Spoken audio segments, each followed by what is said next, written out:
अस्सलाम वालेकुम मुझे सामीन। उम्मीद करती हूँ आप सब लोग बखैर व आफियत से होंगे। मेरी आज की कहानी का उन्वान सितारा परी है। तो चलिए बिला ताख़ीर किए अपनी कहानी का आगाज़ करते हैं। परिस्तान की शहज़ादी सितारा परी को इस बूढ़े परिजात बढ़ई का मकान बड़ी मुश्किल से मिला था, जिससे मिलने के लिए वो बादशाह और मलका से छुप कर आई थी। उसने परिजात बढ़ई के मकान का दरवाज़ा खटखटाया। थोड़ी देर बाद दरवाज़ा खुल गया। दरवाज़ा खोलने वाली एक निहायत हसीन व जमील परी थी। वो सितारा परी को हैरत भरी नज़रों से देखने लगी। क्या आज़म बढ़ई का घर यही है? हाँ, वो मेरे चच्चा हैं, मगर तुम्हें इनसे क्या काम है? शायद तुम मुझे जानती नहीं हो। मैं सितारा परी हूँ और मैं परिस्तान के बादशाह की लड़की हूँ, सितारा परी ने बताया। वो परी चौंक गई और बोली, मैंने तुम्हें कभी नहीं देखा, इसलिए तुम्हें पहचान नहीं सकी। आओ घर में आ जाओ। मेरे चच्चा एक तो ज़रूरी काम से गए हैं, शाम तक वापस आएंगे। क्या कोई ज़रूरी काम था? दरअसल तुम्हारे चच्चा से नहीं, तुमसे मिलना चाहती हूँ। तुम्हारी वजह से मेरी अम्मी सख्त परेशान है और परेशानी ने उन्हें बीमार करके बिस्तर से लगा दिया। सितारा परी बोली, मेरी वजह से तुम्हारी अम्मी बीमार हो गई हैं? मगर क्यों? नजमा परी हैरत से बोली, तुम्हें याद होगा गुज़श्ता दिनों मेरी दादी हुजूर सख्त बीमार पड़ गई थी।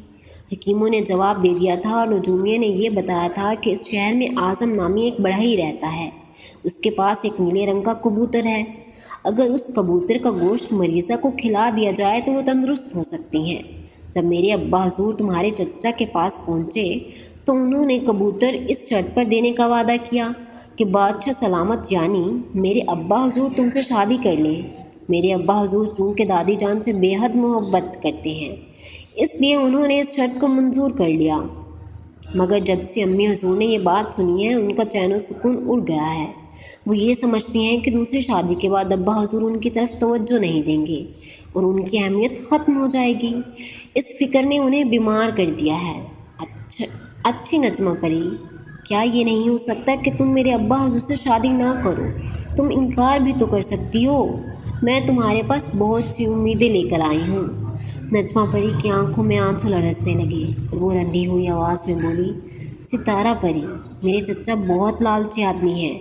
जब उसने ये सुना कि उनका नीला कबूतर बादशाह सलामत की अम्मी के मर्ज़ का वाहिद इलाज है, तो उसने ये मंसूबा बनाया कि मेरी शादी बादशाह से करा देगा, ताकि जब मैं मलका बनकर महल में जाऊं तो वो भी मेरे साथ महल में रहने लगे और वहाँ रहकर चोरी चोरी शाही खजाने से दौलत निकाल कर जमा करते रहें। ये बात सोचकर उसने बादशाह सलामत के सामने अपनी ये शर्त रखी थी। तुम्हारा चच्चा तो बहुत चालाक आदमी है, तुमने पूरी बात तो सुनी ही नहीं। तुम ये सुनकर शायद हैरत करोगी कि मैं शादीशुदा हूँ, मगर मेरे जालिम चच्चा ने मेरे शोहर को न जाने कहाँ कैद कर दिया है। मेरे मकार चच्चा ने मुझे इस बात की भी धमकी दी है कि अगर ये राज किसी को बताया तो वो मेरे शौहर को कत्ल कर देगा। वो रोने लगी।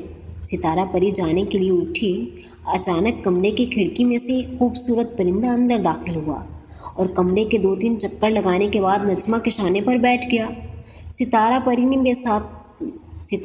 ने बेसाख्तगी से उसे पकड़ लिया और उसके सर पर हाथ फेरते हुए बोली, किस कदर खूबसूरत परिंदा है ये।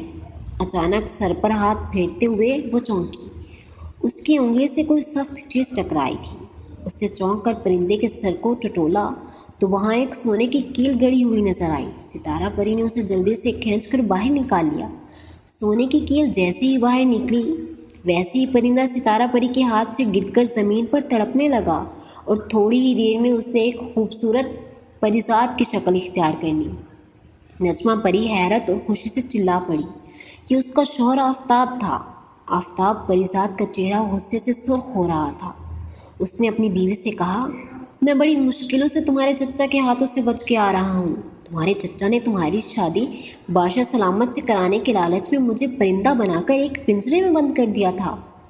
आज वो मुझे लेकर एक वीरान इलाके में गया था कि मैं गर्दन मरोड़कर मेरा काम तमाम कर दे, मगर उसने जैसे ही मुझे अपनी गिरफ्त में लेने के लिए पिंजरे में हाथ डाला, मैंने ज़ोर से उसकी हथेली की पुश्त पर चोंच मारी। दर्द के मारे उसकी चीख निकल गई। उसने जल्दी से अपना हाथ बाहर खींच लिया। मैं फुर्ती से पिंजरे के खुले दरवाजे से बाहर निकल आया और एक तरफ को प्रवास करने लगा।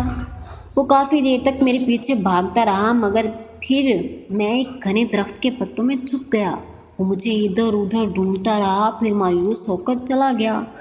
अब मैं सीधा यहीं आ रहा हूँ। नजमा घबरा कर बोली, खुदा के लिए आप कहीं छुप जाइए, ऐसा ना हो कि वो फिर आप पर जादू कर दे। फिर अभी उसकी बात मुकम्मल हुई ही थी कि बाहर का दरवाज़ा बड़े ज़ोर से खुला। नजमा परी बौखला गई, जल्दी से बोली, आप इस पलंग के नीचे छुप जाइए, शायद वो आ गया है।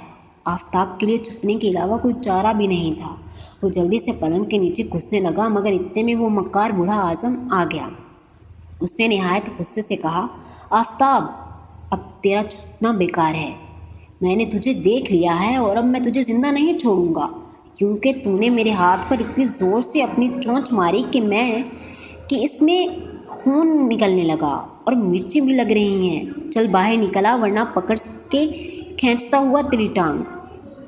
आफताब परी साहब बेचारा चुपचाप बाहर निकल आया। नजमा परी की आंखों में आंसू तैरने लगे थे। वो आज़म परी साहब आफताब को घूरने लगा, चूँकि वो गुस्से की नज़रों से आफताब को देख रहा था, इसलिए वो सितारा परी को ना देख सका, जो दबे कदमों उसके तरफ पीछे की जानिब से बढ़ रही थी। उसके हाथ में वही सोने की कील थी जो उसने आफताब के सर से निकाली थी। आज़म के करीब पहुंचकर सितारा परी ने उछलकर वो कील उसके सर में पैवस्त कर दी। आज़म ज़मीन पर गिरकर तड़पने लगा और फिर ज़्यादा देर न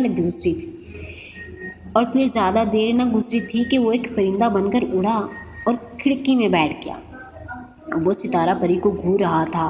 अपने जालिम और लालची चच्चा से निजात पाकर नजमा परी बेहद खुशी नजर आने लगी थी। उसने सितारा परी के सर पर हाथ फेरते हुए उसकी अक्लमंदी और फुर्ती की तारीफ़ की। आफताब ने भी उसको शाबाशी दी।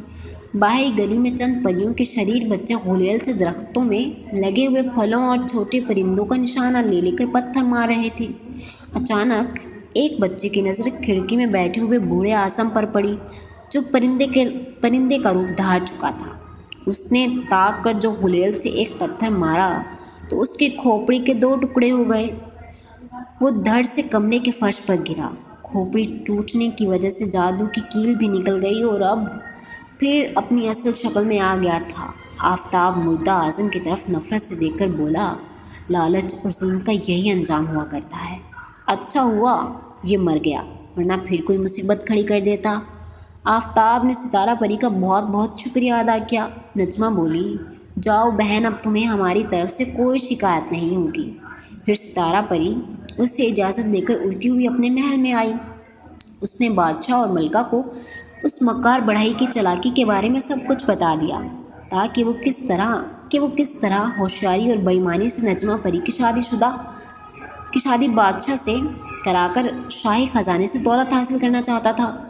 बादशाह ने सब कुछ सुना और कहने लगा, बेटी, दरअसल मुझे तुम्हारी दादी से इतनी मोहब्बत है कि मैं उन्हें किसी तकलीफ़ में नहीं देखना चाहता था, और उनकी बीमारी को पेश नज़र मैंने मकार आज़म से उसकी भतीजी से शादी की बात भी कबूल कर ली थी। मुझे उसके दिल की बात का कोई पता ना था कि वो इस शादी के पीछे कौन सा मतलब रखता है। चलो अच्छा हुआ हम उसके चालाकी और फरेब से बच गए, सितारा की अम्मी ने कहा। और फिर बादशाह और मलका के अलावा दादी जान ने भी इस वाक़े पर बहुत अफसोस का इजहार किया। बादशाह तो खुद ही दूसरी शादी नहीं करना चाहता था। वो तो एक मजबूरी के तहत इस बात पर राज़ी हो गया कि मलका के लिए भी अब परेशानी की कोई बात ना रही थी, क्योंकि जिस खतरे की वजह से वो बीमार पड़ी थी वो टल चुका था। वो भी चंद दिनों बाद भली चंगी हो गई और किसी किस्म की कोई बीमारी ना रही। दादी जान भी बीमारी से सेहतयाब हो गई, क्योंकि नजमा परी ने नीला कबूतर सितारा परी के हाथ भेज दिया था। इसके बाद सब हंसी खुशी ज़िंदगी बसर करने लगे। उम्मीद करती हूँ मेरी आज की कहानी आपको बहुत अच्छी लगी होगी। अगर मेरी कहानी पसंद आई हो तो मेरे चैनल को ज़रूर सब्सक्राइब कीजिएगा। अपना ख्याल रखिएगा। अल्लाह हाफिज़।